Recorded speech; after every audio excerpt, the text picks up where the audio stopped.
Bonjour les amis, écoutez, aujourd'hui on va visiter la basilique de Saint-Cernin à Toulouse parce que je pense qu'à l'intérieur, dans les églises, dans les cathédrales, dans les basiliques, je pense que c'est vraiment là où on trouve un véritable concentré de symbolisme et nous allons essayer de faire une petite réflexion, peu importe la religion à laquelle vous appartenez, peu importe votre croyance, mais il y a de la matière à réfléchir là-dedans. Vous m'accompagnez? Allez, ben c'est parti. Voilà, après je vais essayer de ne pas être, très... Je veux que ça soit des explications simples, des façons de voir les choses le plus simple possible, que ça soit pas réservé à certains qui ont une connaissance que d'autres pas. Voilà. Après, vous verrez surtout sûrement des choses que je citerai même pas. Désolé, je peux pas tout citer, je peux pas même tout voir. C'est la gloire de chacun, c'est voir des choses que les autres peuvent pas voir. C'est le plaisir de nous connaître aussi. Si on voyait vraiment tout, on deviendrait fou. Et des fois, le fait de ne pas voir certaines choses, ça nous permet de mieux apprécier celles qu'on voit. Voilà, allez, on est en train de rentrer. Moment symbolique, je rentre par la porte gauche. Voilà. Allez. Bon, voilà, un endroit où ça rentre, ça sort. Et nous y sommes. Magnifique. Magnifique. Voilà. Observez la hauteur du plafond avec les arcs. Voilà, j'observe un peu. Je vais voir par où je vais aller pour commencer cette visite. Voilà, nous avons des feuillets à l'entrée. Voilà, des appels à l'offrande. Un peu partout. C'est une chose qui peut choquer certains. Voilà, nous avons ici un endroit où ils vendent comme un petit commerce. Et ça, c'est vrai que ça peut choquer certains. Mais encore une fois, tout dépend comment vous voyez les choses. Vous pouvez le voir d'un côté accusateur, un poste de vente dans un temple. Vous pouvez le voir d'une façon de consolateur, d'avocat défenseur qui justifie qu'il y ait cela. Voilà. Donc à l'entrée de cette barrière aussi, je ne sais pas si vous avez remarqué, voilà, une image qui nous appelle au silence. Comme quoi les idoles, les images, des fois, c'est plus que de l'idolâtrie, c'est vraiment un message qui nous est transmis. Encore une fois, vous pouvez choisir, l'Église catholique est souvent accusée d'idolâtrie, vous pouvez accuser cela, le voir sur le côté négatif des choses, ou à travers le côté positif. Est-ce que vous êtes un avocat défenseur, consolateur ou un accusateur? Voilà, c'est à vous de décider. Voilà, ces petites barrières ici qui empêchent d'accéder à l'endroit très saint. Voilà, il y a aussi un endroit très saint où là, il n'y a pas de commerce, je vous rassure. Oups, je vais passer par là. C'est un peu un labyrinthe aussi avec ces... Voilà. Allez, nous y sommes. Du côté droit. Très intéressant ici. Regardez, la hauteur du plafond est vraiment... Et il y a beaucoup de lumière dans cette église.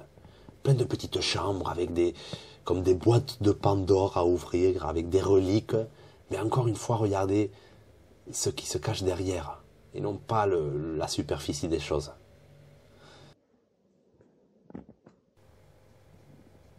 Regardez aussi cette petite sculpture sur la roche, un chérubin qui, avec la main gauche, signale comme le cœur qui est à droite, et celui-là, avec la main droite, signale le cœur qui effectivement est à gauche. Donc le faux cœur, le bon cœur et le mauvais cœur. On pourrait voir ça aussi, donc accusateur, consolateur encore une fois. Est-ce que vous voyez que des idoles, que de l'idolâtrie, que du païanisme, ou est-ce que vous voyez quelque chose de plus grand? Là, il y aurait quelques ossements de Saint-Cernin, justement, le saint auquel est dédiée cette chapelle, cette basilique, pardon. Voilà, regardez ici, la basilique Saint-Cernin aussi, accrochée au plafond, comme cette image de Jérusalem qui descend du ciel, en miniature. À vous de profiter du spectacle ou de voir que des choses mauvaises. Là, le Christ entouré, pareil, avec la gauche, la droite, la mauvaise conscience, la bonne conscience. Cette image. Voilà. Moi, franchement, j'adore être ici. C'est magnifique, c'est reposant, c'est calme, c'est silencieux. Voilà ici le ST qui inspirera d'ailleurs le logo du Stade Toulousain au rugby à Toulouse. Mais ça ressemble aussi à le S du serpent qui monte sur une croix. Voilà. Donc le serpent, symbole du mal, qui veut se hisser, qui veut obtenir la rédemption, en quelque sorte. Donc vous, est-ce que vous continuez à voir des idoles partout? Alors on va descendre en bas, un endroit caché, un endroit mystérieux là dans cette basilique. Descendre les escaliers, grand symbolisme, les escaliers qui nous amènent dans les profondeurs de la basilique. Il y a un petit peu de monde, mais ça va. Et là, il y a quelque chose de très intéressant. On va laisser la dame. Là, il y aurait, voilà, dans ces petites antichambres aussi, mais là, c'est bon. Là, il y aurait une épine de la croix, de la couronne d'épines de Jésus. Donc là, il y aurait une des épines, donc une véritable relique. Il y en a plusieurs dans d'autres endroits, mais ici à Toulouse, nous avons une.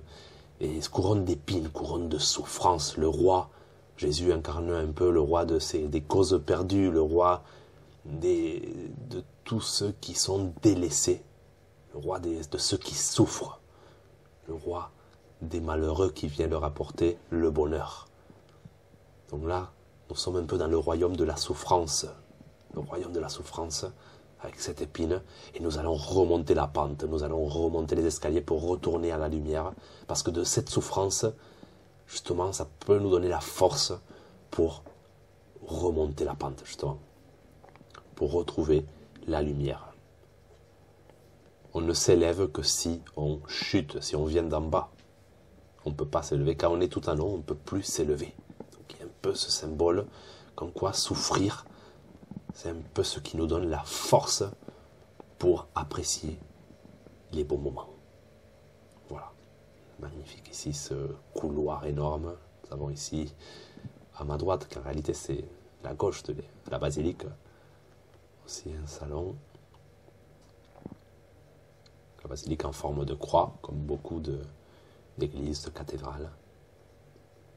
Ici nous avons un hôtel à l'hommage de Saint-Cernin, justement. Je vous laisse découvrir l'histoire de Saint-Cernin si ça vous intéresse. Ce n'est pas l'objet de cette vidéo, encore une fois. Un hôtel, on dirait un hôtel de sacrifice. Là, on pourrait immoler la victime. Et la terre, la vie, c'est notre propre hôtel de sacrifice, là où nous souffrons, mais aussi là où nous nous réjouissons. Voilà. Là, j'éprouve un peu de honte à dire tout ça en public, à me balader ici avec ma caméra, mais en même temps, je me réjouis. Donc, sacrifice et souffrance. J'espère que vous partagerez ça aussi avec moi. Voilà. Encore des images. Allez, nous sortons de la zone où il faut garder le silence impérativement. Voilà. Des lumières allumées, des bougies. Donc, le symbole de l'espoir. Une prière qui est déposée. Une espérance, un espoir. Là, devant Saint-Cernin, mais surpasser l'image. Voilà. Saint-Cernin qui a beaucoup souffert. Du coup, on se identifie à lui. On partage ces mêmes espoirs lorsqu'il était torturé, traîné dans la ville de Toulouse par un taureau. On peut s'identifier à lui. Ici, nous avons aussi Saint-Roch. Donc, pareil, un homme qui était plutôt riche, qui a abandonné toute sa richesse pour souffrir le martyre, pour marcher, pour souffrir la misère. Encore une fois, quand on est riche, quand on a tout pour être heureux, mais on n'arrive pas à être heureux. Et du coup, on ne peut plus monter. Du coup, on ne trouve que du repos dans la descente, dans le martyre, dans la souffrance. Voilà. À vous de réfléchir un peu à la profondeur de tout ce que je dis. On n'a pas le temps. Comme je dis, on ne peut pas tout voir, on ne peut pas tout dire. Ah, ça c'est sympa ici, avoir mis quand même des tableaux plutôt modernes. Jésus avec une croix, on dirait un serpent qui monte. Et Jésus assimilé à un taureau, souvent assimilé à l'agneau, mais un taureau, pourquoi pas? Les taureaux aussi étaient sacrifiés, en même temps objet d'adoration pour certains. Peut-être on s'identifie justement à la souffrance de l'animal qui va être sacrifié. C'est pour ça qu'il y a cette sorte d'adoration. On a tendance à admirer la souffrance. Ceux qui souffrent deviennent des saints, des idoles. C'est comme quand il y a un petit partie d'une équipe de football. Là, je pense au Maroc, à la Coupe du Monde, mais tout le monde aime voir les petits s'élever, ceux qui souffrent. Voilà, ici un endroit, l'eau de purification, pour se purifier, avec une forme de coquillage, justement. Voilà, regardez la dame, avec son symbolisme, elle se nettoie.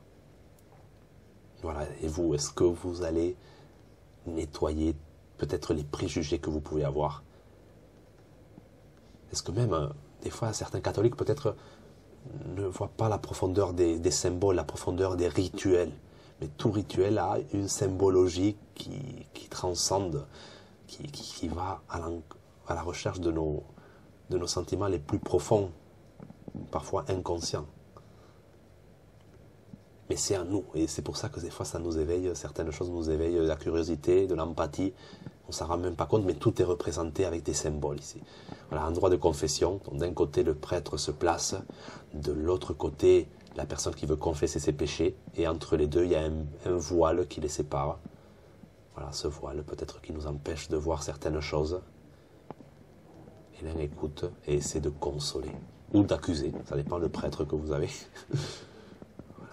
Encore des offrandes. Là, on est un peu dans la zone un peu plus commerciale, on va dire. Ah, ce dessin est curieux parce que ce taureau avait causé beaucoup de polémiques à Toulouse. Certains appelaient ça de la diabolique et tout ça. Et là, je le retrouve dans un endroit comme celui-là, donc ça m'étonne. Ça me fait penser au taureau qui défilait dans les rues de Toulouse. Beaucoup de polémiques à ce sujet. Comme quoi, on voit le mal quand on veut.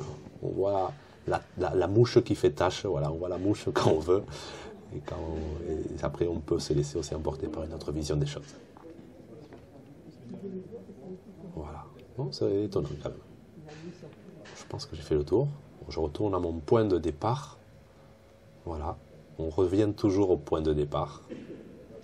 Ça c'est curieux. Et je vais ressortir par la même porte par laquelle je suis rentré.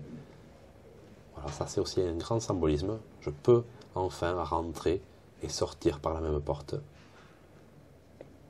Je ne dois pas passer par un autre chemin. Je ne me suis pas fait piéger. La lumière, voilà.